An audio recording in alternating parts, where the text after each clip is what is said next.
sebelum kita mulai, coba tengok kanan kirinya, katakan setia bersama Kristus. Yes. Bapak Ibu, ada sebuah pepatah, kalau ada uang abang disayang. Pernah dengar Bapak Ibu? Kalau tidak ada uang abang di apa? Loh, banyak korban di sini berarti ya. Abang ditendang. Kenapa?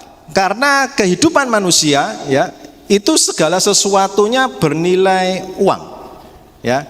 Kita tidak perlu munafik, kita tidak perlu naif bahwa setiap kehidupan kita ini ada nilai uangnya.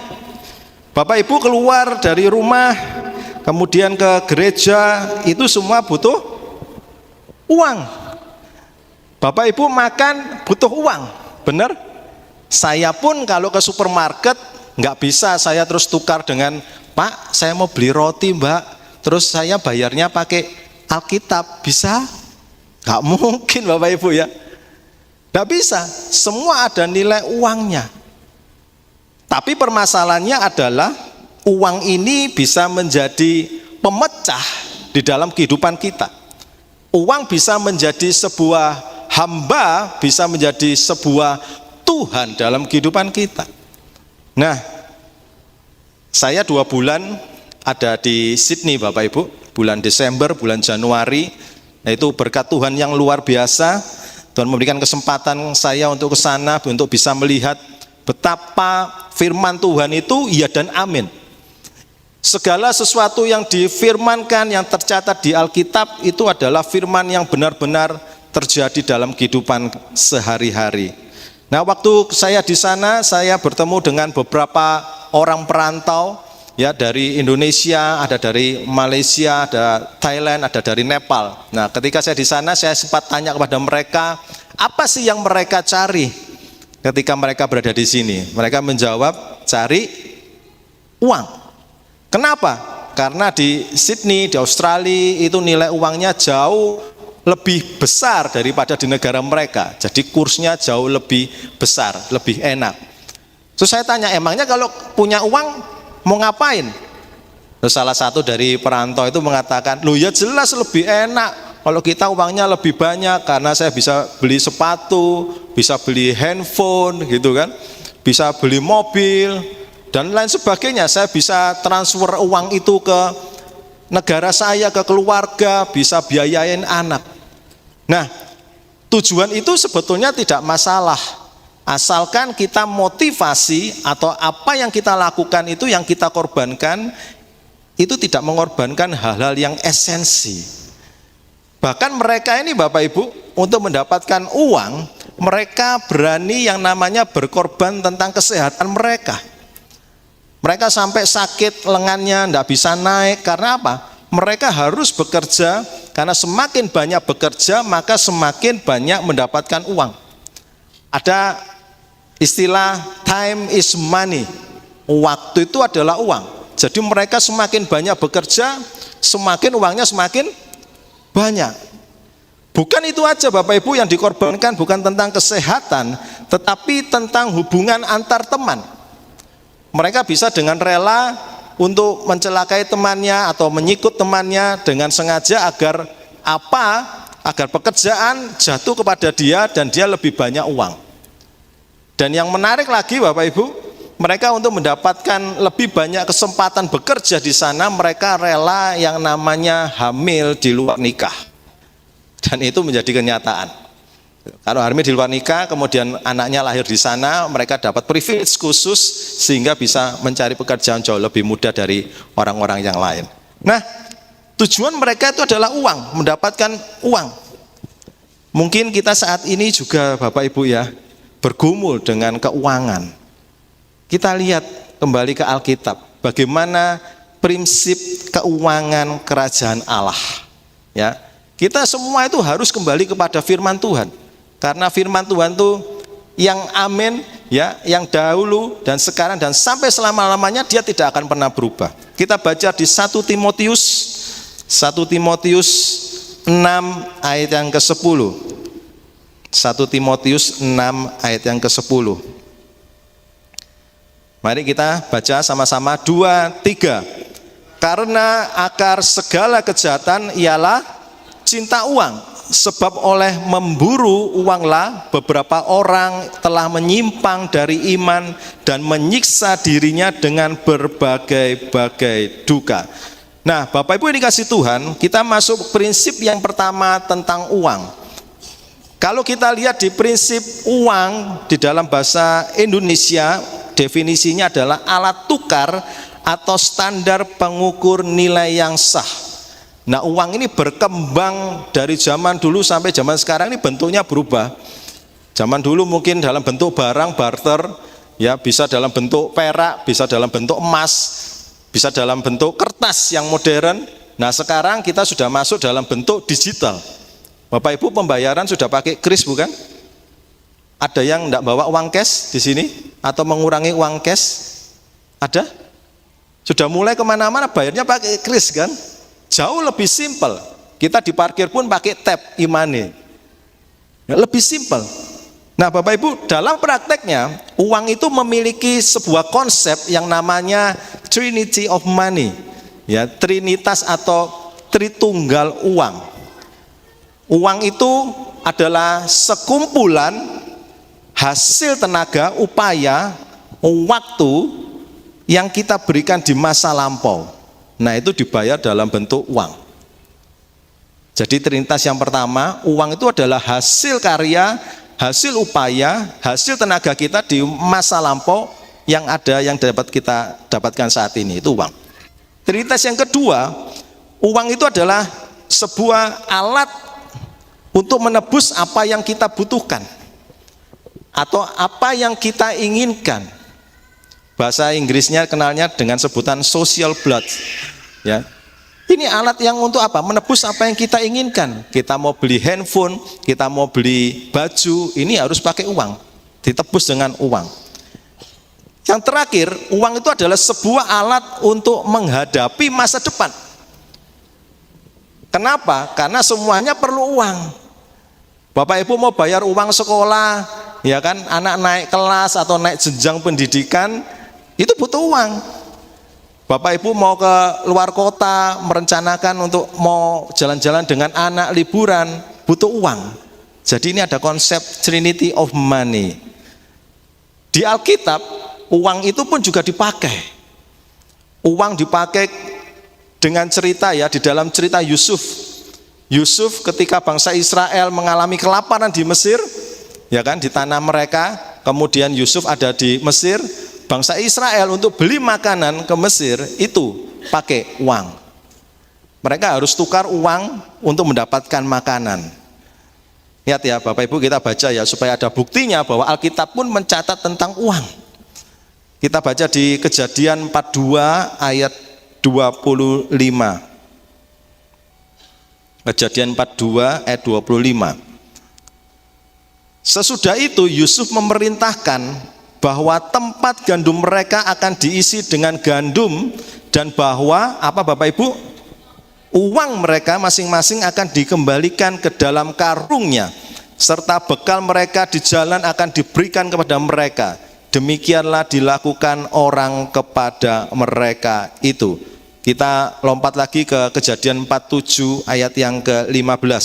Kejadian 47 ayat yang ke-15.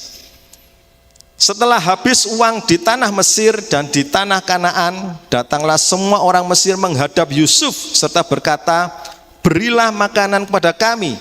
Mengapa kami harus mati di depanmu sebab tidak ada lagi uang. Jadi Alkitab pun mencatat uang. Uang itu sebenarnya tidak jahat. Ya, kalau uang jahat, maka Alkitab akan mengatakan tidak akan memakai uang. Dalam segala kehidupan, dalam segala cerita, dalam cerita kisah-kisahnya tidak akan memakai uang. Bapak Ibu coba lihat ya 47:16, Kejadian 47:16. Ini menarik juga. Jawab Yusuf, jika tidak ada lagi uang, berilah apa? Ternakmu, maka aku akan memberi makanan kepadamu sebagai ganti ternakmu itu. Nah, kalau zaman sekarang kita kenal dengan istilah jaminan. Nah, ini jaminan. Ternaknya diberi supaya apa? Supaya dapat kredit. Kalau kita kan begitu kan zaman modernnya. Uang itu tidak jahat. Karena apapun yang kita lakukan itu semua uang. Alkitab pun berkata tentang uang. Alat tebus ya, alat bayar, semua tentang uang. Kita masuk poin yang kedua. Kita kembali lagi ke 1 Timotius 6 ayat yang ke-10. Jadi Bapak Ibu jangan anti ketika orang berbicara tentang uang. Karena uang itu tidak jahat. Kita baca 1 Timotius 6 ayat yang ke-10. Karena akar segala kejahatan ialah cinta uang. Ingat, bukan uangnya. Sebab oleh memburu uanglah beberapa orang telah menyimpang dari iman dan menyiksa dirinya dengan berbagai duka. Bapak Ibu bisa lihat di situ ada kata cinta. Ya, cinta itu philarguria, artinya extreme greed, serakah yang benar-benar ya. Serakah yang ya namanya orang serakah itu mentok gitu loh. Kalau lihat uang tuh serakah banget. Ini beda dengan cinta-cinta yang Alkitab katakan agape gitu ya, cinta gitu. Beda sekali. Ini sebuah istilah yang dijadikan satu, cinta uang. Itu extreme greed. Jadi sifat serakah manusia itu membawa dalam banyak masalah. Jadi bukan uangnya, tetapi sifat serakah manusia itu yang membawa manusia jatuh dalam dosa. Contoh Adam dan Hawa. Sifat yang dibangkitkan iblis kepada Hawa apa? Sifat serakah. Yang dipancing apa? Bukan tesnya, bukan tes buahnya, tetapi apa? Kamu akan menjadi seperti Tuhan. Tahu hal yang baik dan yang buruk. Loh itu loh. Yang dimunculkan iblis itu apa? Sifat serakahnya. Loh kalau tesnya loh buah itu satu Taman Eden buahnya enak-enak. Tidak ada artinya, cuma satu pohon untuk menandingi semua rasa buah-buahan yang ada di Taman Eden. Itu tidak ada artinya. Tetapi iblis mengerti, manusia ini bisa dibangkitkan sifat serakahnya dan dia akan jatuh dalam dosa. Makanya di ayat Alkitab dikatakan toh, ketika kamu makan sesungguhnya kamu tidak mati. Katanya iblis begitu. Kamu akan menjadi seperti Tuhan. Kamu akan tahu semua hal yang baik dan buruk. Nah disitulah mulai Hawa berpikir, wah keren juga ya kalau aku bisa menjadi seperti Tuhan. Ini loh Bapak Ibu, sifat serakah itu yang membuat manusia membawa banyak masalah. Manusia itu sendiri. Yang bisa memburu uang siapa? Lu manusia. Ciptaan Tuhan yang lainnya tidak bisa memburu uang. Anjing tidak bisa memburu, apalagi tanaman, tidak bisa. Uang itu hanya objeknya saja. Yang bisa memburu siapa? Manusianya. Ketika saudara dan saya mempunyai sifat serakah, rakus, nafsu terhadap uang, maka disinilah akar kejahatan itu muncul. Jadi sifat serakah akan uang sebenarnya bukan akan uang saja. Kalau kita mau menggali lebih dalam, bukan mengenai akar tentang uangnya saja, tetapi serakahnya ini. Sifat serakah kalau kita boleh menyederhanakan itu bukan tentang cinta uang, tetapi karena serakah gitu ya, akar segala kejahatan ialah serakah. Bapak Ibu kalau cinta barang setengah mati, loh Bapak Ibu bisa jadi jahat juga loh, betul? Bapak Ibu kepingin dengan barang itu, apapun bisa digadaikan demi beli barang itu. Bapak Ibu jatuh cinta berat, ya kan, sama seseorang, loh bisa segala sesuatu diberikan kepada orang itu. Saya punya teman Bapak Ibu, itu sudah menikah, suami istri, satunya juga suami istri sudah menikah. Nah, tiba-tiba terjadi konslet. Yang pasangan A, yang istrinya jatuh cinta sama pasangan B suaminya ini. Suami yang cowoknya ini ya, jatuh cinta. Karena apa? Ketika ulang tahun, ketika si A ini wanita ini ulang tahun Bapak Ibu, sama si B, cowoknya suaminya orang ini, dia kasih berlian. Kasih berlian. Berani dia mengorbankan. Si cowok kenal sama saya, si cewek juga kenal sama saya. Si cowoknya ngomong gini, aku seneng banget sama itu. Saya kasih tahu, bro, itu istri orang itu. Enggak apa-apa. Kalau perlu tak tebus. tak jadikan istriku. Wah, ini loh Bapak Ibu. Jadi bukan hanya cinta uang, sebetulnya apa? Serakahnya nih loh. Akar segala kejahatan apa? Serakah. Terus yang istri bingung, yang cewek ini bingung, telepon saya, aku kok dikasih hadiah ulang tahun berlian gini ya? Gimana ya? Saya cuma kasih tahu gini, saya sebagai hamba Tuhan kasih nasihat ya, sebagai seorang teman, kembalikan. Karena kalau tidak dikembalikan, maka roh perselingkuhan, roh perceraian itu sudah mengintai di depan rumah tanggamu. Kembalikan. Bingung Bapak Ibu, harganya dihitung-hitung bisa ratusan juta. Dikembalikan enggak? Ayo Bapak Ibu, kalau diberi itu dikembalikan enggak? Padahal sudah tahu loh itu berbahaya. Dikembalikan enggak? Terus dia telepon lagi sama saya, aduh Ben enggak bisa ini, sayang loh nilainya segini. Loh tunggu dulu, kamu mau membelani nilainya atau keutuhan keluargamu? Lihat Bapak Ibu, bukan berliannya, tetapi apa? Sifat serakahnya ini loh. Sifat serakahnya ini yang dia bisa mengorbankan keluarga ini. Wah, akhirnya rame Bapak Ibu. Saya sempat lost contact sama dua orang ini karena terus-terusan seperti itu. Jadi sulit ya, kita mau menasehati tapi mereka menentang terus. Kita kasih tahu, mereka menentang. Kasih tahu, mereka menentang. Nah yang cowok terus kejar terus Bapak Ibu. Sampai berani menghadapi suaminya ini, suaminya yang perempuan itu sampai dihadapi, ketemu di rumahnya, diajak bicara loh. Diajak bicara, duduk baik-baik. Misalkan saya gini sama Pak Ishak, diajak bicara. Ini istrinya mau saya ambil. Kamu perlu uang berapa? Sampai seperti itu Bapak. Ngeri. Saya sampai dengar cerita, gila ini. Ini benar-benar serakah banget.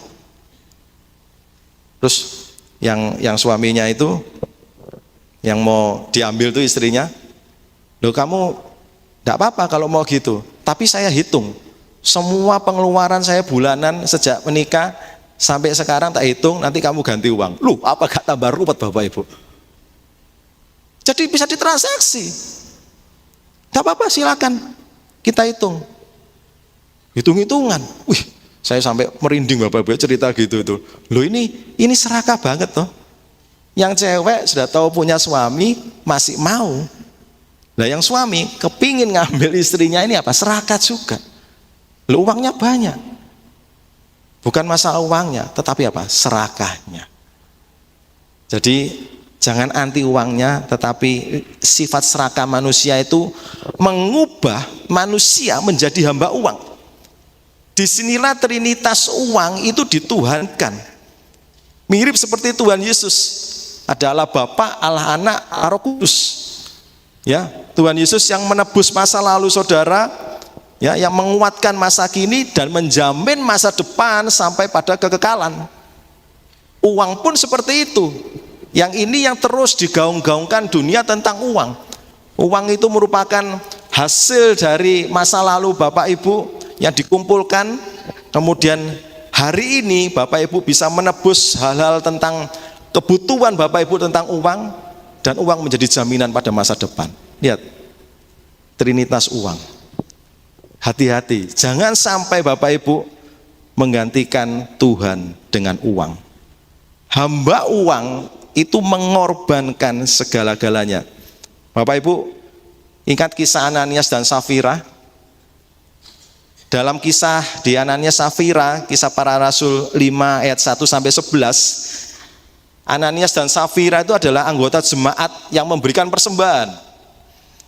Mereka ini Bapak Ibu menjual rumahnya, menjual asetnya untuk diberikan ke rumah Tuhan. Pertanyaannya bagi saya, kalau kita baca di situ, akhirnya Ananias dan Safira mati, benar? Karena enggak jujur. Jumlahnya ibaratnya dapatnya 100 juta, tetapi dia bilang ke kisahnya pada waktu itu seutuhnya 100 juta, tapi yang dikasihkan sebetulnya enggak 100 juta.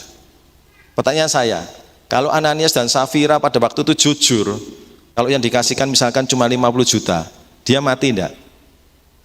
Enggak mati loh. Enggak mati. Tetapi apa? Ada sifat serakahnya dia. Dia serakah tentang apa? Serakah tentang bagaimana orang bisa memandang dia dengan wah luar biasa ya, dia mempersembahkan banyak ya untuk gereja. Terus dia kepingin dipandang, padahal uangnya masih disimpan. Akhirnya dia apa? Rela untuk berbohong. Ini loh sifat serakahnya manusia. Demikian juga di dosa akan. Ya, sifat serakah ini berbahaya Bapak Ibu. Serakah ini bisa menyebabkan anggota keluarga saudara ini terlibat dalam sebuah masalah, walaupun itu kesalahannya Bapak Ibu pribadi. Ini hati-hati. Kita baca ya di Perjanjian Lama itu tentang dosa akan menyebabkan Israel kalah dari Ai. Kita baca di Yosua 7 ayat 20 sampai 22. Yosua 7 ayat 20 sampai 22. Lalu akan menjawab Yosua katanya, benar, akulah yang berbuat dosa terhadap Tuhan Allah Israel, sebab beginilah perbuatanku. 21, aku melihat di antara barang-barang jarahan itu, Bapak Ibu perhatikan, jubah yang indah, buatan Sinear dan 200 sikal perak, dan sebatang emas yang 50 sikal beratnya. Aku mengingininya. Tuh, serakah toh. Padahal sama Yosua sudah dikatakan pada waktu mau menyerbu kota Ai, dia mengatakan apa? Tuhan berfirman, ketika kita serbu, kota ini akan diberikan kepada kita, tapi jangan sekali-kali engkau mengambil apapun dari kota itu. Jadi satu pun tidak boleh diambil, harus dibinasakan, harus dibuang. Ini loh, akan ngelihat. Nah, sebelum terjadi ini peristiwanya, kalau Bapak Ibu baca di atasnya, Yosua tidak tahu siapa. Tiba-tiba ketika mereka menyerang kota Ai, kalah. Bangsa Israel kalah. Yosua kaget. Loh Tuhan, kan janji Tuhan katanya mau menyerahkan kota Ai. Kenapa kok bisa kalah? Sampai nangis Yosua, meronta-ronta. Dia sedih, bangsanya kalah. Dia berpikir kok janji Tuhan seperti itu, katanya bisa menang, ternyata tidak. Terus Tuhan mengingatkan, salah satu dari bangsamu berbuat dosa. Akhirnya suruh ngumpulkan, suruh cari. Ada yang melanggar perintah Tuhan, carilah. Akhirnya ketemu di ayat ini. Ya, lihat ayat yang ke-21 tadi. Kita lanjut. Aku mengingininya, maka ku ambil. Semuanya itu disembunyikan di dalam kemahku dalam tanah, dan perak itu di bawah sekali. Lalu Yosua menyuruh orang segera pergi ke kemah itu, dan sesungguhnya semuanya itu disembunyikannya dalam kemah Akan, dan perak itu ada di bawah sekali. Nah saudara, hati-hati dengan sifat serakah. Kalau kita baca kelanjutan peristiwanya, bukan Akan saja, tetapi seluruh keluarganya dibinasakan. Seluruh pengikut-pengikutnya yang ikut penjara dibinasakan semua. Hati-hati Bapak Ibu. Bapak Ibu sebagai rumah tangga atau bapak-bapak sebagai kepala rumah tangga, jangan serakah tentang uang. Bisa membawa malapetaka. Satu keluarga bisa kena malapetaka gara-gara serakah. Saudara harus waspada dengan keuangan. Mungkin Bapak Ibu mendapatkan proyek, tidak apa-apa. Cuma tanya Tuhan, Tuhan proyek ini nilainya besar. Kalau dihitung keuntungannya sekian, benar enggak proyek ini untuk aku Tuhan? Bawa dulu dalam doa. Jangan Bapak Ibu serampangan, wah pokoknya kelihatan sudah cuan. Terus Bapak Ibu tinggal sign kontrak, terus Bapak Ibu kerjakan. Tanya Tuhan dulu. Karena apa? Karena uang ini berbahaya, bukan uangnya, tapi apa? Menimbulkan serakahnya ini yang Bapak Ibu bisa malapetaka. Ketika kita menghadapi uang, berdoa.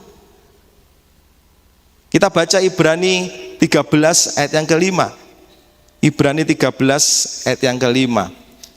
Janganlah kamu menjadi hamba uang, dan cukupkanlah dirimu dengan apa yang ada padamu. Karena Allah telah berfirman, aku sekali-kali tidak akan membiarkan engkau, dan aku sekali-kali tidak akan meninggalkan engkau. Masalahnya kita ini kalau kita serakah, tadi kita sudah baca, kita ini menjadi hambanya uang. Harusnya uang itu hanya sebuah alat yang kita bisa gunakan untuk sehari-hari, untuk bisnis, untuk dagang, ya kan, untuk kebutuhan rumah tangga dan sebagainya. Akhirnya kita ini menghamba pada uang. Karena apa? Ada sifat serakahnya itu. Alkitab juga mencatat sebuah peristiwa yang serakah terhadap uang, yaitu di sebuah kisah antara Elisa, Gehazi, dan Naaman. Naaman ini panglima, wah, uangnya banyak Bapak Ibu ya. Dia sakit, dia menghadap Elisa, sama Elisa disuruh mandi, ya kan? Tadinya enggak mau, akhirnya mau dan sembuh. Singkat cerita, Naaman kan wajar ya Bapak Ibu ya. Bapak Ibu kalau disembuhkan orang atau ditolong orang pasti mau memberi, bukan? Wajar. Naaman ingin memberikan sejumlah uang, sejumlah harta kepada Elisa. Tetapi lihat, Elisa tidak mau menerima. Elisa sudah ada tanda dari Tuhan, tidak menerima uang. Lu sebetulnya enggak apa-apa toh? Enggak apa-apa loh. Kan enggak jahat toh menerima. Enggak apa-apa sebetulnya. Tetapi apa? Karena Elisa sudah diingatkan Tuhan untuk tidak menerima. Masalahnya jadi berbeda. Gehazi yang melihat harta segitu banyak, jadi apa? Serakah. Muncul serakah. Ketika Naaman pulang, hartanya nggak jadi dikasihkan ke Elisa, dikejar sama Gehazi. Wah, dikejar. Naaman, Pak Jenderal. Ternyata tadi tuanku mau menerima pemberian Pak Jenderal. Lihat, orang yang serakah, bukan tentang uangnya ya, bukan uangnya, serakah, dia bisa berani melakukan apapun, termasuk berbohong, termasuk curang. Gehazi diminta hartanya Bapak Ibu, pemberiannya diminta. Mikirnya apa? Cuan toh? Wong tuanku enggak mau kok. Tuanku enggak mau, aku pakai namanya aja toh. Kan Tuan juga enggak mau toh. Tak ambil, diambil. Apa yang terjadi Bapak Ibu? Gehazi kena sakit kustanya Naaman yang sudah disembuhkan. Jadi hati-hati tentang hal uang. Elisa itu melayani Tuhan dengan tulus hati tanpa mengharapkan imbalan. Tetapi akal jahat dari Gehazi, itulah yang membuat Gehazi bergegas mengejar Naaman dan rombongannya. Dia berbohong kepada Naaman dengan mengatakan bahwa Elisa akhirnya berkenan menerima dia Naaman. Dan atas serakahnya itu Gehazi menerima hukuman dari Tuhan. Jadi bukan masalah hartanya, bukan masalah uangnya, tapi apa? Serakahnya ini. Jadi Bapak Ibu di sini, ayo kita bekerja dengan baik, hasilkan omset, bisnismen hasilkan omset yang besar, profit. Loh harus, loh itu tanggung jawab kita sebagai manusia yang diciptakan Tuhan. Itu harus bekerja. Kalau perlu kerja ekstra, tetapi ingat, jangan serakah. Cukupkanlah dirimu, jangan serakah. Kita masuk poin yang ketiga, yaitu the cross. Ya. Saudara, 1 Timotius 6 ayat yang ke-10 tadi dikatakan, sebab oleh memburu uanglah beberapa orang telah menyimpang dari iman dan menyiksa dirinya dengan berbagai-bagai duka. Nah saudara, penebusan Yesus itu untuk menebus manusia dari belenggu dosa, dari iman kepada uang, trinitas uang tadi, menjadi iman kepada Kristus dengan tujuan keselamatan kekal. Bukankah firman Tuhan mengatakan, untuk apa kita memperoleh harta kekayaan di dunia kalau kita kehilangan nyawa kita? Jadi bukan berarti Bapak Ibu dilarang sama sekali memperoleh uang. Tapi Alkitab jelas menjelaskan, kita percuma memperoleh segalanya tapi kita kehilangan keselamatan kekal. Loh kalau bisa, kalau saya boleh katakan kepada saudara, saudara sebisa mungkin saudara bagus hidup di dunia dan mendapatkan keselamatan kekal, betul? Itu pilihan yang lebih enak ya, lebih enak. Dan itu firman Tuhan sekali. Hidup dalam penyertaan Allah dan mendapatkan keselamatan kekal. Jadi Tuhan Yesus itu tidak anti uang. Dia tahu bahwa saudara dan saya itu butuh uang, butuh pemulihan perekonomian. Tetapi Bapak Ibu ingat, uang tidak memberi keselamatan kekal. Uang itu tidak memberi keselamatan kekal. Bahkan Yesus ketika ditanya, oleh ahli-ahli Taurat, orang-orang Farisi. Kita perlu bayar pajak enggak? Oh, pajak ini mengenai apa? Uang kan? Mengenai uang pajak. Yesus menjawab apa? Coba lihat koinmu. Gambar siapa yang ada di dalam koin itu? Oh, ini gambarnya kaisar. Oke, kalau gambarnya kaisar, berilah kepada kaisar apa yang harus diberi kepada kaisar. Nah, kalau Tuhan Yesus anti uang, dia akan langsung mengatakan, nggak usah bayar pajak, ngapain duit, nggak usah duit-duitan, gitu. Tapi Tuhan Yesus tidak anti uang. Tuhan Yesus itu tahu kalau kita ini butuh perekonomian yang baik. Petrus ketika semalam suntuk, ya dia mencari ikan. Itu kan pekerjaannya Petrus kan, sebagai nelayan. Dia mencari ikan, menebar jala, paginya nggak dapat, kosong, hampa. Yesus lihat, Petrus sebarkan di sebelah kanan. Kaget Petrus. Tuhan, aku ini semalaman itu sudah nyebar jala. Itu malam. Malam itu adalah waktu ikan-ikan naik. Kalau sudah pagi, enggak ada. Tapi Petrus punya iman yang kuat, mengatakan apa? Tapi karena engkau yang menyuruh, maka aku akan pergi, taat, sebar, dapat. Ibaratnya apa Bapak Ibu? Tuhan itu tidak akan pernah membiarkan saudara tergeletak dalam hal perekonomian. Tuhan itu tahu. Perekonomian kita lagi susah, bisnis Anda mungkin lagi seret, Tuhan tahu. Tuhan itu mau apa? Tuhan itu mau kita itu fokusnya itu pada Kristus, jangan kepada uangnya. Lah Petrus, lihat, kenapa kok Petrus bisa dipulihkan, bisa mendapatkan hasil yang banyak, hasil yang berlimpah? Karena Petrus tahu, karena engkau yang menyuruh, itu tandanya aku menaruh imanku atas perintahmu, aku akan berangkat. Dilemparkanlah sesuai dengan arahnya Yesus. Loh kan tidak masuk akal toh. Pagi Yesus itu siapa? Bukan nelayan. Petrus ini ahli. Tapi Petrus bisa nurut. Dan terbukti apa yang dikatakan Yesus itu digenapi. Jadi kalau sore hari ini Bapak Ibu dalam permasalahan apapun, termasuk masalah uang, ingat satu, uang itu tidak jahat. Yesus pun tahu kebutuhan kita tentang uang. Yesus pun suruh bayar pajak. Tetapi jaga hati, jangan serakah. Bahkan Tuhan itu menebus kita dari segala kutuk dosa, dari segala kegelapan dunia. Untuk supaya apa? Kita bukan hanya mendapatkan keselamatan kekal, tetapi kehidupan yang utuh di dalam dunia. Kita kalau doa, Bapa kami ada di surga, dikuduskanlah namamu, datanglah kerajaanmu, jadilah kehendakmu di bumi seperti di surga. Jadi kalau di surga tidak ada krisis, ketika saudara percaya Yesus, di bumi juga tidak ada krisis bagi orang yang percaya. Jadi saudara tidak usah khawatir.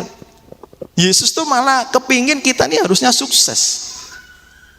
Kita baca ya yang terakhir, perumpamaan tentang uang mina. Lukas 19. Yuk. Kita baca Lukas 19 ayat 12 sampai 26. Lukas 19 ayat 12 sampai 26. Maka ia berkata, ada seorang bangsawan berangkat ke sebuah negeri yang jauh untuk dinobatkan menjadi raja di situ. Dan setelah itu baru kembali. 13. Ia memanggil 10 orang hambanya dan memberikan 10 mina kepada mereka. Katanya, perhatikan Bapak Ibu, pakailah ini untuk berdagang sampai aku datang kembali. Loh ini loh Bapak Ibu, Yesus itu sifatnya seperti itu. Tidak anti uang, tidak anti talenta. Dikasih sama Tuhan, disuruh apa? Berdagang. Bukan aku tak kasih uang ya, tak kasih mina, beliau handphone, ya toh, beliau motor baru, beliau jaket baru. Tidak. Disuruh apa? Berdagang. Disuruh mengelola. Disuruh apa? Berkelimpahan. Lihat, lanjut. Tadi ayat berapa? 13 ya, 14. Akan tetapi orang-orang sebangsanya membenci dia, lalu mengirimkan utusan menyusul dia untuk mengatakan, kami tidak mau orang ini menjadi raja atas kami. Dan terjadilah ketika ia kembali, setelah ia dinobatkan menjadi raja, ia menyuruh memanggil hamba-hambanya yang telah diberinya uang itu. Diberinya apa Bapak Ibu? Uang. Untuk mengetahui berapa hasil apa? Dagang. Loh, lihat, waduh, saya membaca ini, wow, Tuhan engkau luar biasa ya. Ternyata engkau tidak anti uang. Engkau malah ingin aku berkembang, apa? Dagang. Dari apa yang saudara punya uangnya, dari apa yang saudara miliki talentanya, kembangkan, dagang. Terus lanjut, ya ayat berapa tadi? 15 ya, 16. Orang yang pertama datang dan berkata, Tuan, mina Tuan yang satu itu telah menghasilkan 10 mina. Katanya kepada orang itu, baik sekali perbuatanmu itu, hai hamba yang baik, engkau telah setia dalam perkara kecil, karena itu terimalah kekuasaan atas 10 kota. Wow, saudara lihat, sama Tuhan minanya nggak diminta balik. Sini, kantongi lagi enggak. Cuman ditanya, bagaimana hasilmu? Uang yang tak kasih didagangkan hasilnya berapa? Tuan, uang yang Tuhan beri tak dagangkan hasilnya 10 mina Tuan. Yesus mengatakan apa? Luar biasa, keren, ciamik pol kamu ya. Sini, kamu sudah dipercaya dalam hal yang kecil, tak kasih yang lebih besar. Apa? Dikasih kota. Wow. Bapak Ibu, ini semua tentang uang, tentang talenta yang Tuhan berikan. Jangan disimpan, ayo diolah untuk kemuliaan Tuhan. Tuhan mau kok. Kita lompat ya, ayat yang ke-26 sekarang. Lukas 19 ayat yang ke-26. Jawabnya, aku berkata kepadamu, setiap orang yang mempunyai kepadanya akan diberi, tetapi siapa yang tidak mempunyai daripadanya akan diambil. Nah, kalau Bapak Ibu baca tadi ceritanya Mina, ada satu orang yang dia tidak mau mengembangkan apa yang Tuhan berikan. Uangnya satu disimpan, masukin sapu tangan, disimpan. Tuhan ngomong apa? Ambil, kasih kepada orang yang punya 10 mina. Gila ya, luar biasa ya. Kalau kita malah tidak mengembangkan uang yang kita miliki, talenta yang Tuhan berikan, malah Tuhan tambah diambil, dikasihkan mereka yang mau mengembangkan. Jadi kalau saudara terus mengembangkan usaha saudara usaha sendiri atau sebagai karyawan ya staff, ayo kembangkan. Karena apa? Itu yang Tuhan mau. Saudara sudah dikasihkan mina itu. Konsep yang terakhir tentang keuangan, tentang the cross. Tuhan itu apa? Tuhan itu mengajarkan kita menabur banyak, menuai banyak. Jadi kalau Bapak Ibu sudah dapat apa yang Tuhan berikan, ini saatnya apa? Bapak Ibu harus tabur.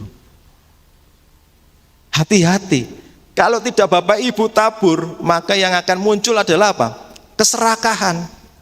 Keserakahannya Bapak Ibu akan muncul. Wah, uangku tambah banyak ya, aku bisa nggak tambah banyak lagi ya? Wah, tambah banyak lagi. Akhirnya apa? Muncul serakah. Itu sebabnya Tuhan mengatakan apa? Ada yang menyebar harta tetapi bertambah kaya. Ada yang menghemat luar biasa namun selalu berkekurangan. Kita baca ya sama-sama ayat yang terakhir, Amsal 11 ayat 24 sampai 25. Pemain musik bisa naik ke atas. Amsal 11 ayat 24 sampai 25. Ada yang menyebar harta tetapi bertambah kaya. Ada yang menghemat secara luar biasa namun selalu berkekurangan. Siapa banyak memberi berkat, diberi kelimpahan. Siapa memberi minum, ia sendiri akan diberi minum. Ini prinsip the cross tentang uang. Prinsip kerajaan Allah dari penebusan Kristus itu seperti itu. Yesus yang telah memberikan semuanya kepada saudara, dia telah mendapatkan kehidupannya kembali. Itu yang harus kita tiru. Kalau sebentar kita akan melakukan perjamuan kudus, ayo koreksi diri, periksa. Apakah kita ini menjadi hamba uang atau hamba Tuhan? Loh, kita semua ini hamba Tuhan loh. Bapak Ibu ditebus dari dosa, dari kehidupan gelap yang akhirnya berakhir di kematian kekal. Bapak Ibu diambil menjadi hamba-hamba Tuhan. Yang ditempatkan di mana? Di marketplace. Hamba Tuhan itu bukan orang yang hanya berdiri di sini untuk berkhotbah atau nyanyikan sebuah pujian WL atau singer. No. Setiap kita ketika kita ditebus, itu hamba Tuhan. Tugas kita ada di marketplace masing-masing. Saudara mau kerja dimanapun, ingat, saudara itu hamba Tuhan. Kembangkan talenta saudara. Itu prinsip keuangan kerajaan Allah. Nanti saudara akan lihat perubahannya dalam kehidupan saudara. Saudara tidak usah khawatir, ya. Tuhan itu selalu baik. Tuhan itu tahu apa yang kita butuhkan. Bapak Ibu, saya akan kesaksian sebentar untuk menutup. Tuhan itu selalu ada Bapak Ibu ya di setiap musim kehidupan kita. Apapun yang Bapak Ibu alami, saudara percaya aja. Jangan mandangnya uangnya, mandang Kristus. Tuhan sudah memberikan kepada kita talenta, uang. Ayo dikelola, didagangkan. Pada waktu saya di Sydney, istri saya sekolah di sana, kemudian boleh kerja dengan jam yang terbatas. Dia ini agak crash dengan supervisornya karena sering bentak-bentak Bapak Ibu. Terus berkata kasar, istri saya trauma karena masa lalunya nggak enak dengan hal seperti itu. Terus dia telepon saya, aku tak pindah kerja. Saya bilang gini, jangan pindah kerja. Karena kerjaan ini Tuhan yang beri. Kita tidak punya kenalan siapapun di sana, tapi Tuhan kasih. Singkat cerita Bapak Ibu, saya ke sana, saya dampingi, dia tetap berkeluh kesah begitu. Oke lah kalau gitu. Kalau memang maunya untuk menghindar sementara, kita doa dulu. Kita berangkat ke Melbourne, doa. Sampai di Melbourne kita ditemukan orang yang baik Bapak Ibu, yang mau menampung kita. Kita bisa mendapatkan pekerjaan juga, penghasilan di Melbourne. Terus saya cuma tanya sama istri, kamu kalau di sini terus gimana, kerasan enggak? Saya enggak bisa menemani lama, waktu itu libur sekolah. Lagian kamu kalau sekolahnya di Sydney loh, masa kamu kerjanya di Melbourne, enggak cocok. Gimana? Coba doa. Iya sih, ya apa ya, bingung Bapak Ibu. Ayo doa. Kalau kamu kembali ke Sydney ketemu supervisormu, siap enggak? Kalau digontokin lagi Bapak Ibu ya. Terus kita doa, kita putuskan kembali ke Sydney. Oke kalau gitu, kamu telepon bosmu, katakan kalau kamu akan kembali ke Sydney. Dia telepon bosnya, oke bos, aku akan kembali ke Sydney. Kita kembali Bapak Ibu ke Sydney. Saya sorenya itu harus pulang tanggal 5 Februari. Terus saya cuma bilang sama istri saya gini, kamu harus percaya Tuhan. Ya. Kehidupan kita selama di Sydney, istri saya 6 bulan di sana, Tuhan pelihara, Tuhan sediakan, ada kerjaan, tidak sampai boncos keuangan kami Bapak Ibu. Karena apa? Ini loh, firman Tuhan. Saya bawa Alkitab ini Bapak Ibu ke Sydney, ke Melbourne, saya bawa. Karena apa? Kalau pakai digital, ya kalau dapat sinyal ya. Kalau AB-nya tidak error, baterainya tidak habis. Kalau ini kan tanpa sinyal toh, sinyalnya langsung loh ini, tanpa pulsa. Baca Alkitab. Saya cuma katakan gini, pegang kebenaran firman Tuhan. Prinsip keuangan kerajaan Allah pegang. Kalau kita mandang the cross, Tuhan telah menyediakan semuanya. Dia merelakan nyawanya untuk apa? Memberikan masa depan yang baik. Saya pulang Bapak Ibu ke Indonesia, besoknya dia telepon, kok sama bos disuruh masuk. Saya cuma katakan, siap, pegang firman Tuhan, kamu pasti di tempat yang bagus. Besoknya masuk Bapak Ibu, istri saya ditempatkan di project yang tidak satu project dengan supervisornya.